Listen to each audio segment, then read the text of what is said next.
Becoming a UFC superstar isn't easy. It requires a perfect mix of skill, personality, and often needs a dash of luck, too. Many great fighters never reach celebrity status despite their talent, while some hit the right time, right place lottery and transcend the sport to become true stars.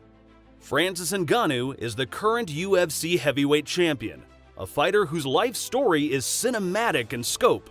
Born and raised in poverty, rising up the ranks to the highest profile fights in the combat sport world, Ngannou has all the right ingredients to become a superstar of the sport. But will he? Like, share, and subscribe to the Ultimate Fighting Network as we explore whether Francis Ngannou has what it takes to reach true UFC superstar status. First, let's define our terms. What exactly is a superstar, especially in the UFC context?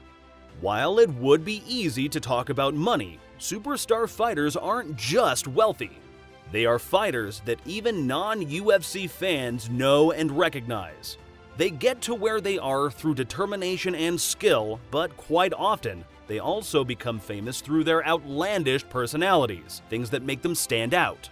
Conor McGregor is an example of a fighter who transcends the sport, recognizable worldwide by pretty much anyone. And it's not just because of his talent, but also because of his bold attitude and reckless actions.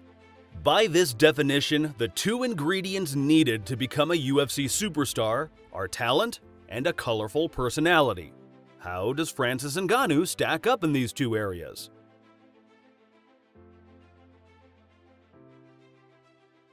So how does Francis Ngannou rate in terms of talent? Might seem like a strange question considering he's the heavyweight champion, but it's important to note that Ngannou hasn't had to defend his title yet. There's a big difference between winning a title and defending it against various opponents with varied skill sets. Ngannou's chief bread and butter is power. He is a strong fighter, preferring first and foremost to win by knockout if he can. If he touches you, you go to sleep. That's it. This makes for a very exciting fight, too. Who doesn't enjoy watching a knockout artist do what they do best? The problem is, if history tells us anything, it's that Ngannou doesn't win by decision. Over the course of his entire professional career, both in and out of the UFC, his only 3 losses also happen to be the only 3 times his fights went to decision. This means that if Ngannou doesn't get his knockout or a submission in the first or second round, he has a tougher time getting a win. This has been a problem in the past, especially in the first championship attempt against Stipe Miocic in 2018. Miocic was not susceptible to Ngannou's power punching and stayed ahead of it. At the time, Miocic was the more adaptable fighter. He out-grappled Ngannou, avoided his traps, and when the fight went to decision, Miocic won. To be fair, Ngannou improved by leaps and bounds by the time he faced Miocic again in 2021, this time attaining the title. He clearly worked on his grappling and his rhythm, able to match Miocic and defeat him. But he had already faced Miocic before. As champion, he'll have to face fighters he's never faced before, each one hungrier than the next for that coveted title. And the more he fights as a champion, the easier it will be for other fighters to study and analyze his tactics. Does he have the adaptability to go toe-to-toe with fighters of varying skill sets, especially when they know his movements through study? This is something he currently lacks and would have to work through. Thanks for watching this far. Please help support us by liking this video and subscribing to our channel. We appreciate you. There's just no easy way to say this. Superstars are often jerks. They are often pushy, arrogant, and self-important, because confidence is a necessary ingredient in rising through the combat sport rankings. And confidence mixed with wealth can quickly turn to arrogance. Nice guys have a tougher time getting ahead in the UFC and staying on top. To be clear, that's not their fault. It's the way the system is set up. Arrogance breeds conflict, and conflict is inherently entertaining. For example, fans of Conor McGregor watch him fight to see him win. But equally, those who dislike him watch him fight to see if he'll get knocked out. Either way, McGregor gets paid and his fame grows. It's a cycle.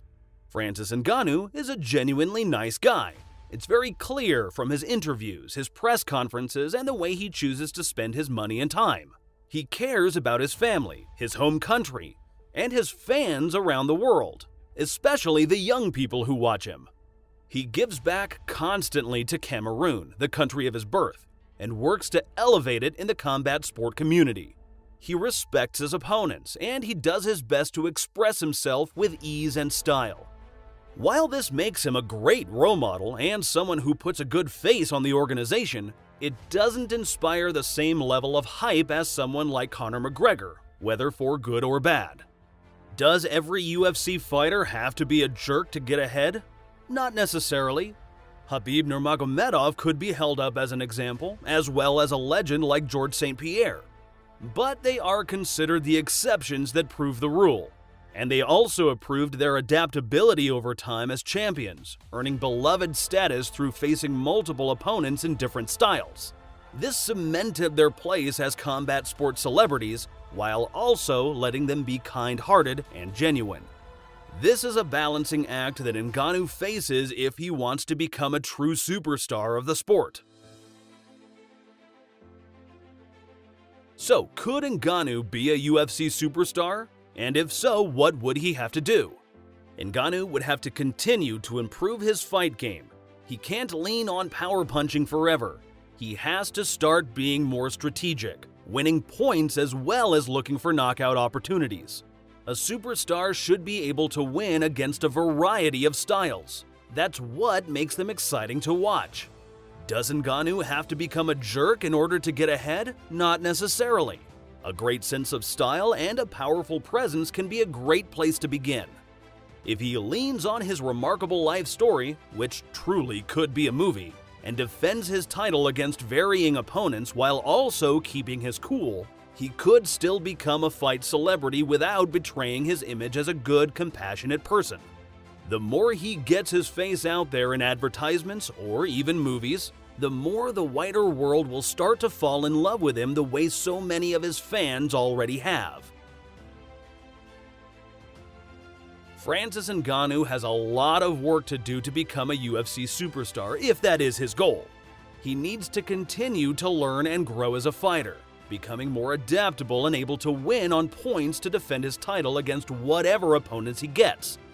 He also needs to be a character, someone entertaining to watch for more than just his knockouts.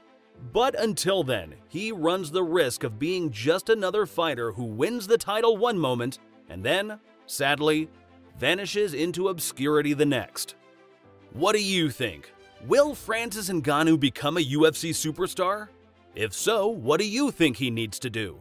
Comment below and don't forget to like, share, and subscribe. Thank you for watching the Ultimate Fighting Network.